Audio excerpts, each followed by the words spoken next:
Hello everyone, welcome back. आज का हमारा टॉपिक है लिगेंड्स।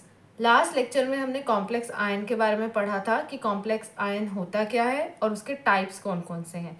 आज हम पढ़ेंगे लिगेंड्स के बारे में, क्योंकि कॉम्प्लेक्स आयन किससे बनता है? सेंट्रल मेटल आयन और कुछ ग्रुप्स उसके साथ अटैच होते हैं लिगेंड्स, उनसे कॉम्प्लेक्स आयन बनता है या कोऑर्डिनेशन कॉम्प्लेक्स बनता है।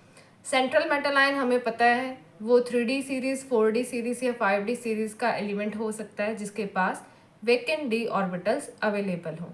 अब ये लिगेंड्स क्या होते हैं? लिगेंड्स होते हैं ग्रुप ऑफ, या फिर बोल सकते हैं न्यूट्रल मॉलिक्यूल्स हैं, न्यूट्रल मॉलिक्यूल्स और आयंस, जिनको हम बोल सकते हैं एटम्स या फिर group of atoms.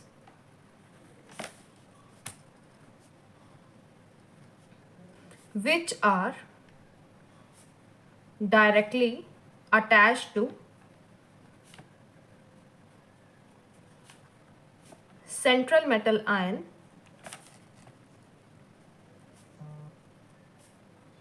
or atom through coordinate bonds। Neutral molecules होते हैं या फिर ये आयंस होते हैं जो कॉम्प्लेक्स के अंदर, एक कोऑर्डिनेशन कॉम्प्लेक्स आयन के अंदर सेंट्रल मेटल एटम या आयन के साथ अटैच्ड होंगे through coordinate bonds. Coordinate bonds के थ्रू ये अटैच्ड होंगे इन कोऑर्डिनेशन कॉम्प्लेक्स आयन या फिर कॉम्प्लेक्स आयन। न्यूट्रल का मतलब उसके ऊपर कोई चार्ज नहीं है, और आयन का मतलब वो नेगेटिवली चार्ज भी हो सकते हैं और पॉजिटिवली चार्ज भी हो सकते हैं। इट मीन्स एक लिगेंड नेगेटिवली चार्ज भी हो सकता है, कोई लिगेंड पॉजिटिवली चार्ज भी हो सकता है और कोई लिगेंड न्यूट्रल मॉलिक्यूल भी हो सकता है। और ये केपेबल होते हैं लोन पेयर डोनेट करने के लिए। अटैच किससे होना है? इन्होंने कोऑर्डिनेट बॉन्ड बनाना है, और कोऑर्डिनेट बॉन्ड बनाने के लिए जो एटम बॉन्ड बनाने लग रहा है, वो कोऑर्डिनेट बॉन्ड बना रहा है, उसके पास एटलीस्ट एक लोन पेयर होना चाहिए। तो इसकी जो कंडीशंस हैं हमारे पास लिगेंड्स की, कि एक एलिमेंट या एक मॉलिक्यूल या एक ग्रुप ऑफ एटम्स कब लिगेंड की तरह बिहेव करेगा, तो इसकी कंडीशंस हैं।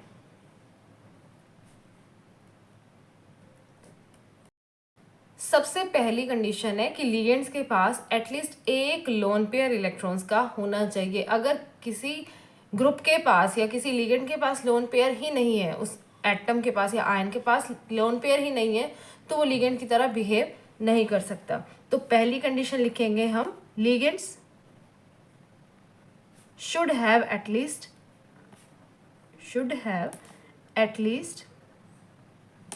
one lone pair of electrons. Ligands के पास एटलीस्ट एक लोन पेयर होना चाहिए इलेक्ट्रॉन्स का। एक से ज़्यादा पेयर है वो तब वो उस केस में बाइडेंटेट हो जाएगा या ट्राइडेंटेट हो जाएगा, लेकिन एटलीस्ट एक लोन पेयर होना चाहिए कि ये जो मॉलिक्यूल्स हैं, न्यूट्रल मॉलिक्यूल्स या आयंस जिसकी हम बात कर रहे हैं, वो लिगेंड की तरह बिहेव करे। सेकेंड कंडीशन है, जो ये लिगेंड्स है ये लोन पेयर डोनेट करने की इनकी कैपेबिलिटी होनी चाहिए। इट मीन्स ये एक लुईस बेस की तरह बिहेव करने चाहिए।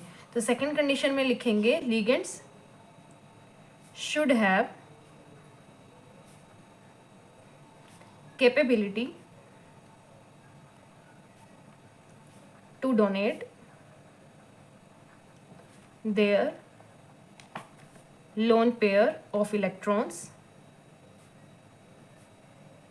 और किसको डोनेट करेंगे lone pair of electrons? To central metal atom और आयन। सेंट्रल मेटल एटम जो भी होगा या जो भी आयन होगा उसको ये इलेक्ट्रॉन डोनेट करे, वो कैपेबिलिटी होनी चाहिए इसकी। और क्या बनाएगा जब ये इलेक्ट्रॉन्स डोनेट करेगा? Form a coordinate bond. और मैंने कोऑर्डिनेट बॉन्ड का बताया था कि कोऑर्डिनेट बॉन्ड जब बनने लग रहा होता है तब तो हमें पता है कि वो कोऑर्डिनेट बॉन्ड है, लेकिन जब वो बॉन्ड पूरा कंप्लीट बन जाता है उसके बाद वो कोवलेंट बॉन्ड की तरह ही हमें अपीयर होता है। तो हम वो डिफ्रेंशिएट नहीं कर सकते कि वो कोऑर्डिनेट बॉन्ड है या फिर कोवलेंट बॉन्ड। तो यहाँ पर कोऑर्डिनेट बॉन्ड की जगह कोऑर्डिनेट कोवलेंट बॉन्ड भी हो सकता है या फिर सिंपल कोवलेंट बॉन्ड भी लिखा हो सकता है। और थर्ड कंडीशन ये है कि जो लिगेंड्स हैं वो एक्ट करेंगे एज लुईस बेस, और जो सेंट्रल मेटल एटम या आयन प्रेजेंट है वो एक्ट करेगा as Lewis acid. Lewis acid और लुईस बेस कंसेप्ट आपको पता है, अगर नहीं पता है मैं इसके ऊपर एक सेपरेट वीडियो बना दूंगी। लुईस बेस होती हैं वो स्पीशीज जो इलेक्ट्रॉन पेयर को डोनेट कर सके, और लुईस एसिड होती हैं वो स्पीशीज या वो आयंस या मॉलिक्यूल्स जो इलेक्ट्रॉन्स को अपने वेकेंट ऑर्बिटल्स में एक्सेप्ट कर सके। मतलब एक डोनर है, एक एक्सेप्टर है, जिसने डोनेट करना है वो बेस, जिसने एक्सेप्ट करना है वो acid. A for acid and A for acceptor, ये याद रखिए कॉम्बिनेशन। तो ये थर्ड कंडीशन जो बनेगी that is the ligand behaves as, इस थर्ड पॉइंट को आप एक कंडीशन, चाहे इसका एक स्पेसिफिक पॉइंट मान लो कि इसमें लिगेंड ने हमेशा लुईस बेस की तरह बिहेव करना है। The ligand behaves as Lewis acid, acid नहीं base, the ligand behave as Lewis base while the central metal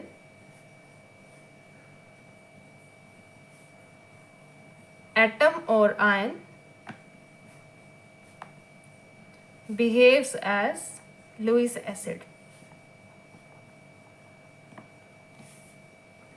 जो हमारे पास लिगेंड है that behaves as a Lewis base, और जो सेंट्रल मेटल एटम है या आयन है जिसने कोऑर्डिनेशन कॉम्प्लेक्स बनाना है वो बिहेव करेगा एज लुईस एसिड। यानी इन दोनों के बीच में कौन सा रिएक्शन होगा? Lewis acid base reaction.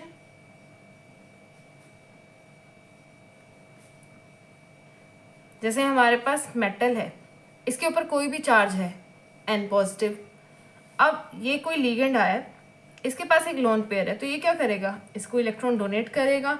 Donate जब ये कर रहा है एक पेयर को, तो ये बॉन्ड बनेगा यहाँ पे कोऑर्डिनेट बॉन्ड, जब ये डोनेट कर ही रहा है। लेकिन जब प्रोसेस कंप्लीट हो जाएगी तो ये LMSC ही अपीयर होगा।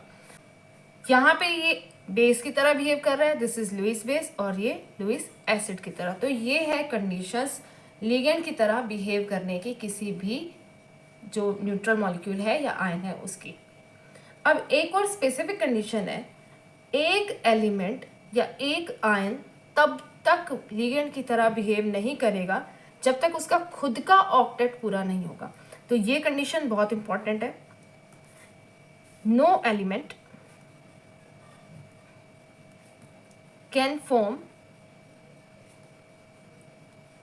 Coordinate bond unless its octet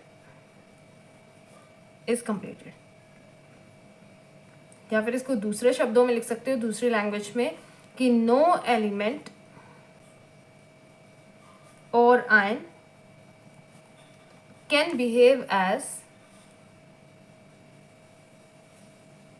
ligand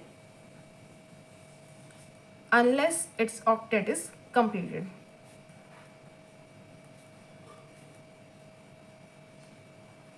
ये तब तक लिगेंड की तरह बिहेव नहीं करेगा कोई भी एलिमेंट, कोई भी आयन, जब तक उसका खुद का ऑक्टेट पूरा नहीं होगा। ऑक्टेट का मतलब है 8 electrons in valence shell. Outermost shell में 8 इलेक्ट्रॉन जब तक इसके पूरे नहीं होंगे तब तक ये लिगेंड की तरह बिहेव नहीं करेंगे। फॉर एग्जाम्पल, अगर हमारे पास है क्लोरीन, क्लोरीन का एटॉमिक नंबर कितना होता है? 17, यानी इसकी electronic configuration 1s2, 2s2, 2p6, 3s2, 3p5। Valence shell में इसके पास कितने इलेक्ट्रॉन है? अब वैलेंस शेल कौन सी है इसकी? थर्ड।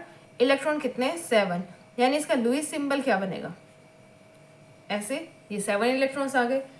क्या इसका ऑक्टेट पूरा है? नहीं, इसके पास वैलेंस शेल में कितने इलेक्ट्रॉन है? 7, और होने कितने चाहिए? 8। तो ये क्या करेगा? कहीं से एक इलेक्ट्रॉन गेन करेगा और ये कन्वर्ट हो जाएगा Cl नेगेटिव में। Cl नेगेटिव जब ये क्लोराइड आयन बन गया, अब ये बिहेव कर सकता है एज लुईस बेस या फिर एज अ लिगेंड, क्योंकि ऑक्टेट अब इसका पूरा हो गया। जब तक ऑक्टेट पूरा नहीं होगा तब तक ये एज अ लिगेंड बिहेव नहीं करेगा। तो कोई भी एलिमेंट तब तक कोऑर्डिनेट बॉन्ड नहीं बनाएगा मेटल के साथ, या तब तक लिगेंड की तरह बिहेव नहीं करेगा जब तक उसका खुद का ऑक्टेट पूरा नहीं होगा। तो ये है लिगेंड और लिगेंड की तरह बिहेव करने की कंडीशंस। नेक्स्ट क्लास में हम करेंगे types of ligands. Thank you.